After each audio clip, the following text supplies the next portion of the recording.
আজ 15ই আগস্ট। আজ পতাকা উঠবে আকাশ ছুঁয়ে, জাতীয় সঙ্গীতে কেঁপে উঠবে বুক, শিশুর হাতে উঠবে তেরাঙ্গা, আর আমরা বলবো আমরা স্বাধীন। হ্যাঁ, আমরা স্বাধীন। কিন্তু আজ একটা প্রশ্ন করতেই চাই, স্বাধীনতার ইতিহাস যখন লেখা হয় সেখানে নারীর নামগুলো কেন এত ছোট অক্ষরে লেখা থাকে? কেন স্বাধীনতার গল্প মানেই গান্ধীজি, নেতাজি, ভগৎ সিং, ক্ষুদিরাম, আর তাদের পাশে দাঁড়িয়ে থাকা অসংখ্য নারীর নাম কোথাও যেন হারিয়ে যায়। তোমরা কি মনে রেখেছ রানী লক্ষ্মীবাঈকে, যে নারী বলেছিলেন আমি আমার ঝাঁসি দেব না? তিনি শুধু একজন রানী ছিলেন না, তিনি ছিলেন বিদ্রোহের আগুন, ছিলেন সেই সাহস যে ব্রিটিশ সাম্রাজ্যের চোখে চোখ রেখে বলেছিল নারী মানে দুর্বল নয়। আজ ছিল বেগম হজরত মহল, অযোধ্যার মাটিতে যিনি ব্রিটিশের বিরুদ্ধে যুদ্ধের নেতৃত্ব দিয়েছিলেন। ছিলেন মাতঙ্গিনী হাজরা, বয়স তখন 72, হাতে তেরঙ্গা, সামনে বন্ধুক আর মুখে বন্দে মাতরম। গুলি চলল, শরীর ঝাঁঝরা হয়ে গেল, কিন্তু পতাকা না, পতাকা মাটিতে পড়েনি। শেষ নিঃশ্বাস পর্যন্ত তিনি পতাকাকে আঁকড়ে ধরেছিলেন। আর ছিল প্রীতিলতা ওয়েদ্দার, একজন তরুণী, হাতে অস্ত্র, চোখে স্বাধীনতার স্বপ্ন। পাহাড়তলি ইউরোপিয়ান ক্লাবে আক্রমণ চালিয়ে তিনি প্রমাণ করেছিলেন স্বাধীনতার লড়াইয়ে নারীর হাতেও বন্দুক উঠতে পারে, নারীর বুকে আগুন জ্বলতে পারে। ধরা পড়ার আগে সায়ানাইড খেয়ে নিজের জীবন শেষ করেছিলেন তিনি, কিন্তু শেষ করেননি স্বাধীনতার স্বপ্ন। ছিলেন কল্পনা দত্ত, ছিলেন বীণা দাস, যিনি ব্রিটিশ শাসকের সামনে ভয়কে ভয় দেখিয়েছিলেন।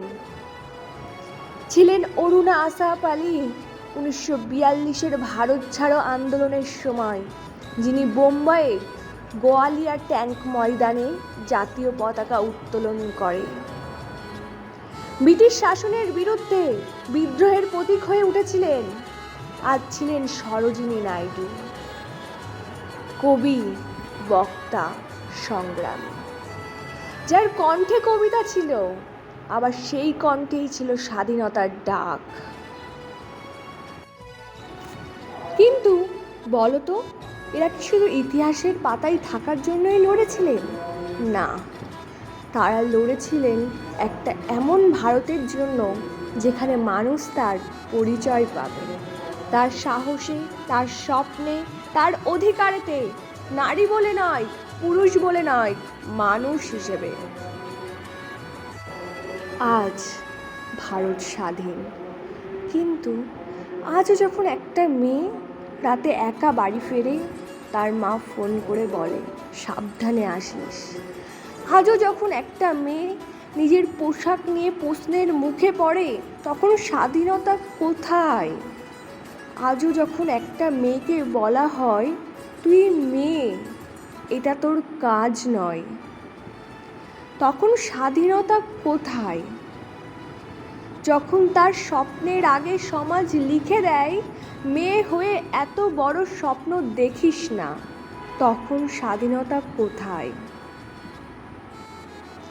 একটি দেশ তখনই সত্যিকারের স্বাধীন যখন তার মেয়েরা ভয় ছাড়া রাস্তায় হাঁটতে পারে, যখন তার মেয়েরা নিজের পেশা বেছে নিতে পারে, নিজের শিক্ষা বেছে নিতে পারে, নিজের জীবন সম্পর্কে নিজের সিদ্ধান্ত নিতে পারে, যখন একজন নারীকে তার পোশাক নিয়ে নয়, তার চরিত্র নিয়ে নয়, তার বিয়ে হচ্ছে কিনা দিয়ে নয়, তার মানুষ হিসেবে মূল্যায়ন করা হয়। তাই আজ পতাকা যখন উঠবে, শুধু একবার বলো না ভারত মাতা কি জয়, একবার বলো ভারতের প্রতিটি নারীর স্বাধীনতা হোক। যে মেয়েটা গ্রামে বসে স্বপ্ন দেখছে ডাক্তার হওয়ার, তার স্বাধীনতা হোক। যে মেয়েটা শহরের রাস্তায় নিজের পরিচয় তৈরি করতে চাইছে, তার স্বাধীনতা হোক।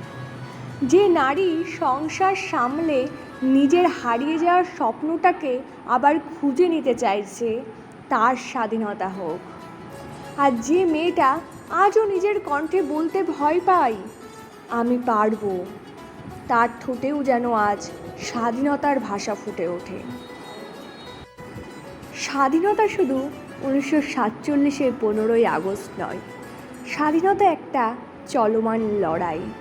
যে লড়াই শুরু করেছিলেন লক্ষ্মীভাই, যে লড়াইয়ে প্রাণ দিয়েছিলেন প্রীতিলতা, যে লড়াইয়ের পতাকা ধরে রক্তাক্ত হয়েছিলেন মাতঙ্গিনী, যে লড়াইয়ের কণ্ঠ হয়েছিলেন সরোজিনী, যে লড়াইয়ের প্রতীক হয়েছিলেন অরুণা আসফ আলী, যে লড়াই আজও শেষ হয়নি।